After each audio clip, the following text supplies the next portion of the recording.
What's going on, guys? Today I'm going to be talking about a series that I've wanted to talk to somebody about since I finished it. I'm talking about Code Geass.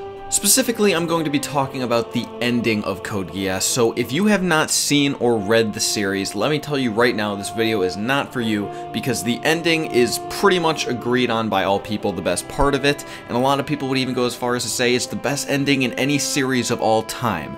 So it goes without saying that there are some spoilers in this video, and you're going to be very disappointed if you are spoiled. So click off this video if you have not seen Code Geass. But so yeah, if you have finished the series, then you most likely know that they're coming out with a Season 3, which has Lelouch as the main protagonist. And because of how the ending went, you know, this might be a little bit confusing to some people. So pretty much, if you don't already know, the theory for how he could still be alive is that he stole immortality from his father. Now, while this isn't such a bad theory based on the evidence we have, I think that it's a very, very bad theory just because really any theory which has him being alive is terrible, because just with how the story is, with the things that Lelouch has said, it doesn't really make sense. In fact, at least I can say this about all the people I've talked to, but I would assume that all the people who do say that it is the best ending of all time are people who would also say that if Lelouch is alive,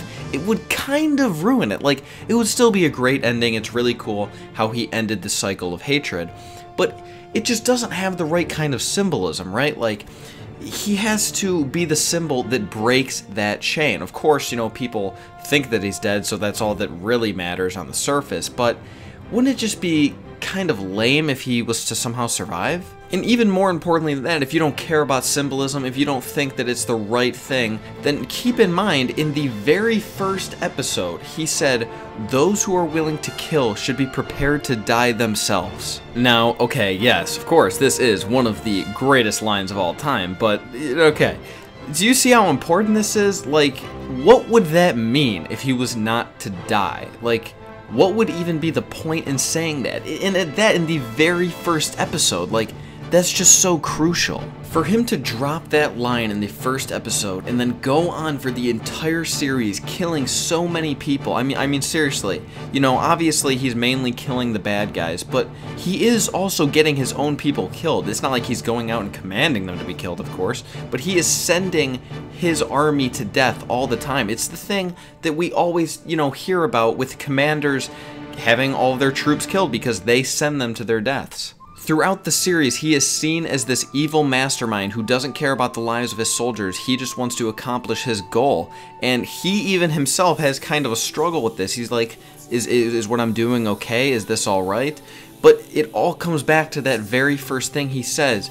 Those who are willing to kill should be prepared to die themselves. And I mean, that's pretty reasonable, I guess. Like, what else can you give besides your own life? If he is to do all of this shit throughout his adventure, order people to be killed, send his troops to their death, use his super overpowered Geass on people, which takes away their free will. If he does all of that, and then is not willing to die at the end, I don't think it makes any sense, and really I think it's out of character for him. I think he is the type of guy that would be easily willing to die for this. After all the shit he's done, I think the only way he can justify it is by having himself killed and letting that be the way that everything comes together. Now, I know there's probably already a lot of people who are actually on the side that they want him to be alive, and they're just like, what the hell is this guy talking about right now? Okay, it's already confirmed he's alive, he's going to be the main protagonist of Season 3.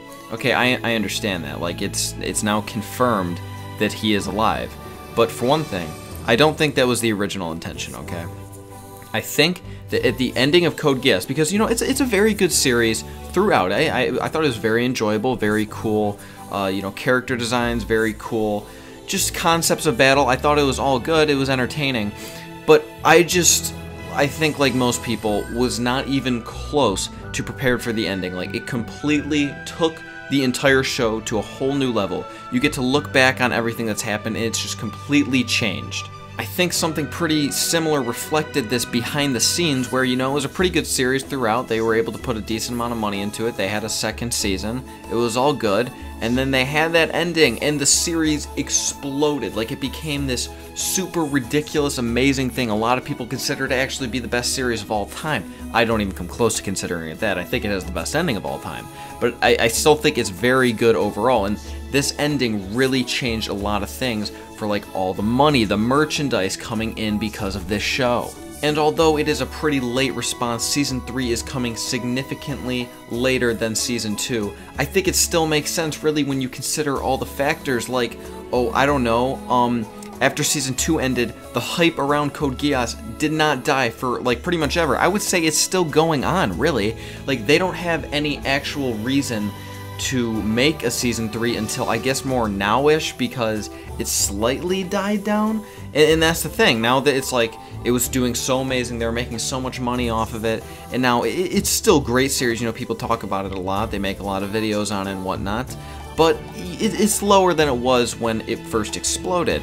So they're like, well, you know, we can't stop milking this, let's just make a Season 3. Do I know for a fact that that's what's going on here? No, I mean, I guess not, but like, come on, I mean, at the end of the day, it's all about the bottom line. I'm not saying that it's necessarily even wrong at all. I don't think that, like, these are bad people, they're ruining the series or whatever. I mean, you could pretty much just do what I'm doing and not watch Season 3. I'm going to consider the end of Season 2 to be canon, and that's it. And then, yeah, again, I know, a lot of people hear this and they're like, oh, Franky, you're a little bitch, okay? You just can't accept that you're wrong. Ugh, okay, no, listen. I mean, it's fine. Like, a lot of people actually want Lelouch to be alive, so it's good that they're making a Season 3, I guess. That could make a lot of people happy. But I just don't, like, the way that I interpreted the series, okay, the message that it was trying to convey, it's all completely ruined if he's alive.